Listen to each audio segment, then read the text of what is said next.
So we're group B21 and we're going to be doing wideband antennas. So first of all, what is an antenna?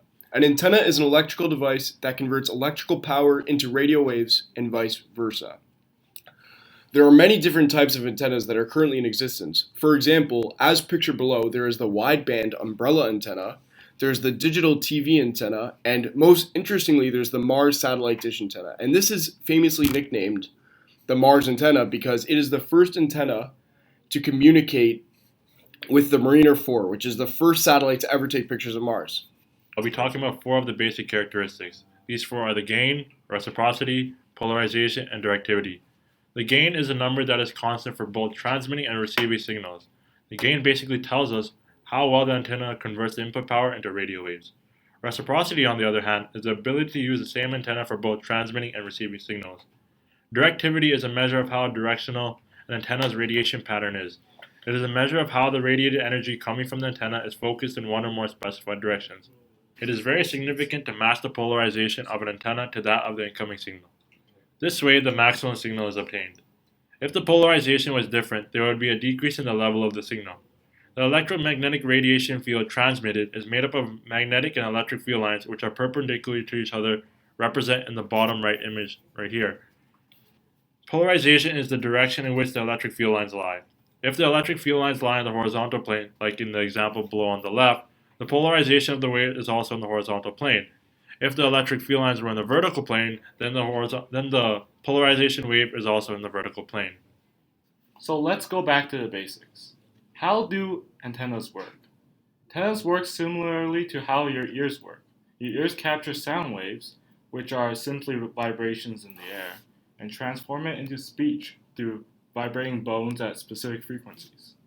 As for antennas, there are two primary functions of antennas: to transmit and to receive. Receivers, like our ears in my analogy, catch radio waves and turn it into electrical signals. The transmitters, though, do the opposite of receivers, as they output radio waves based on analog signals they want to transmit. However, to allow these radio waves to travel large distances, they amplify the power of the electrons traveling up the antenna. This will be further explained later. Now that we know that, we can explain how radio stations transmit speech across the country. First, systems pick up sound waves, which is an analog signal, and convert it into electrical energy based on its frequency. Then, they send the electrons along the transmitter antenna, which is shown in the picture below at 1.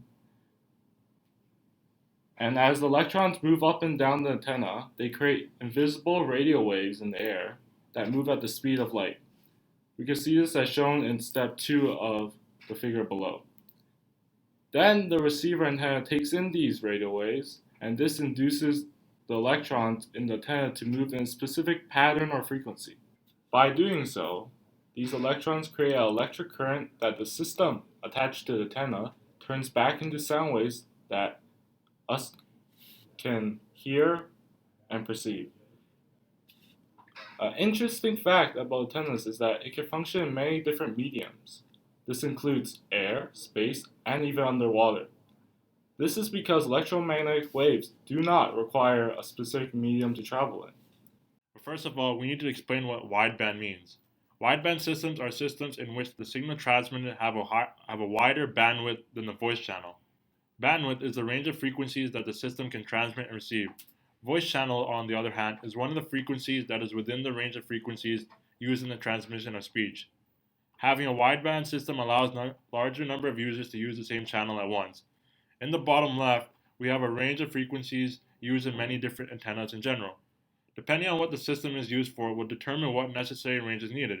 For example, the frequency range for tactical communication vehicles, which is on the bottom right, is usually 20 to 6,000 megahertz.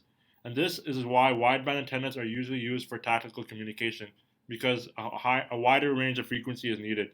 So how long does an antenna actually have to be? In general, the length of an antenna is proportional to the frequency range that it's receiving on. For an FM antenna, that has to be about 4 feet long. It's operating on 100 megahertz. An AM antenna is about 100 times greater than FM, so it needs an antenna that's about 300 meters long, or almost 1,000 feet. So to achieve this length, a long wire is wrapped around a coil, and inside that coil there's an iron core, which greatly boosts the signal.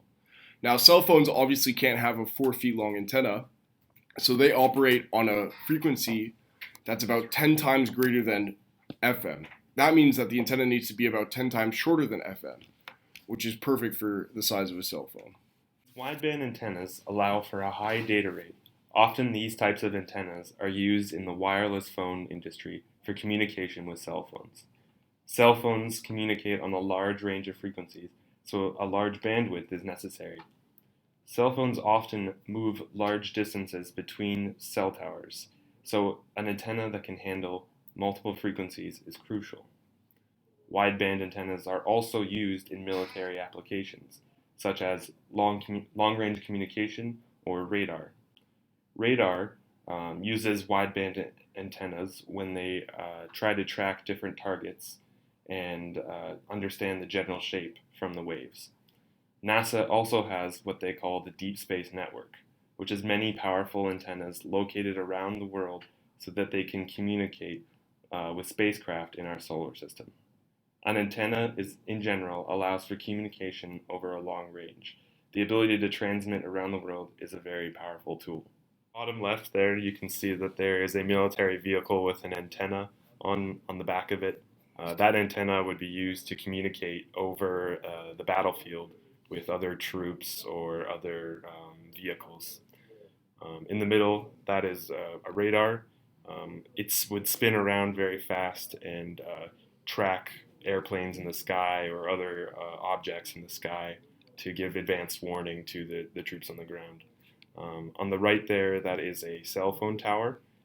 That is what your cell phone communicates with while you're moving around and talking on your phone and things like that.